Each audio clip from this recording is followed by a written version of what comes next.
6 दिसंबर 1956 भारत ने अपने इतिहास के सबसे इन्फ्लुएंशियल लोगों में से एक को खो दिया। एक ऐसा इंसान जिसने सिर्फ अपना जीवन नहीं बदला बल्कि करोड़ों लोगों की सोच बदल दी। डॉक्टर भीमराव रामजी आम्बेडकर, संविधान निर्माता, इकोनॉमिस्ट, लॉयर और एक ऐसी आवाज जिसने इक्वालिटी के लिए पूरी जिंदगी संघर्ष किया। लेकिन उनके आखिरी दिन कैसे थे? क्या लगातार काम और तनाव ने उनके शरीर को कमजोर कर दिया था? और आखिर उनकी डेथ के बाद पूरा देश शॉक में क्यों चला गया? आज की इस डॉक्यूमेंट्री में हम जानेंगे डॉक्टर B.R. अंबेडकर की जिंदगी के आखिरी दिनों की कहानी। Chapter 1, childhood. डॉक्टर अंबेडकर का जन्म 14 अप्रैल 1891 को हुआ था। उस समय भारत में कास्ट डिस्क्रिमिनेशन बहुत गहरा था। बचपन से ही उन्हें भेदभाव का सामना करना पड़ा। स्कूल में अलग बैठना पड़ता था, पानी तक छूने की अनुमति नहीं थी। लेकिन इन सब के बावजूद उनके अंदर सीखने की आग थी। उन्होंने पढ़ाई को अपना हथियार बनाया और धीरे धीरे वो भारत के सबसे एजुकेटेड लोगों में से एक बन गए। उन्होंने कोलंबिया यूनिवर्सिटी और लंदन स्कूल ऑफ इकोनॉमिक्स जैसी इंस्टीट्यूशंस में पढ़ाई की। उस समय यह किसी चमत्कार से कम नहीं था।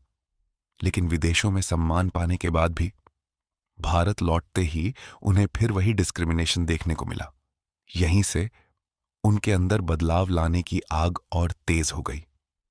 Chapter 2, the fight. Doctor Ambedkar सिर्फ किताबों तक सीमित इंसान नहीं थे, वो एक्शन लेने वाले व्यक्ति थे। उन्होंने समाज में बराबरी की लड़ाई शुरू की।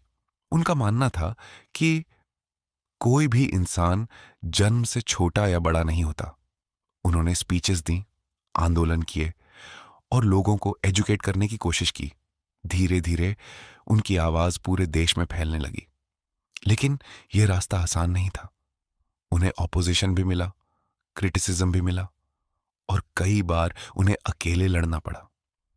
फिर भी उन्होंने हार नहीं मानी। Chapter 3, the constitution. 1947 भारत आजाद हुआ। लेकिन आजादी के बाद सबसे बड़ा सवाल था, देश कैसे चलेगा? भारत को एक संविधान चाहिए था और इसी जिम्मेदारी के लिए चुना गया डॉक्टर B.R. अंबेडकर को। उन्होंने दिन रात मेहनत की, कई महीनों तक लगातार काम किया और आखिरकार भारत का संविधान तैयार हुआ। एक ऐसा संविधान जो इक्वालिटी, फ्रीडम और जस्टिस की बात करता था।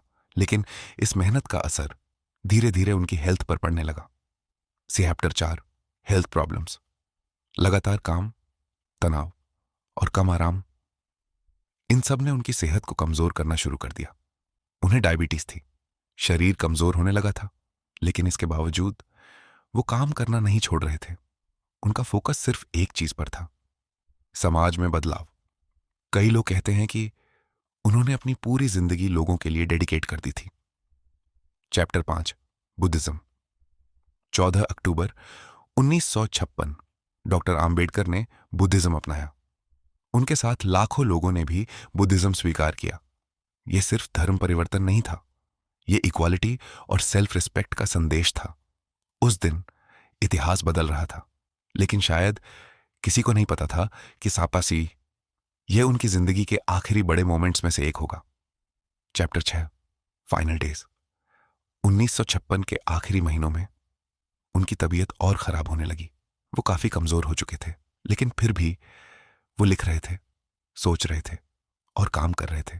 कहा जाता है कि अपने आखिरी दिनों तक भी वो समाज और देश के भविष्य को लेकर चिंतित थे।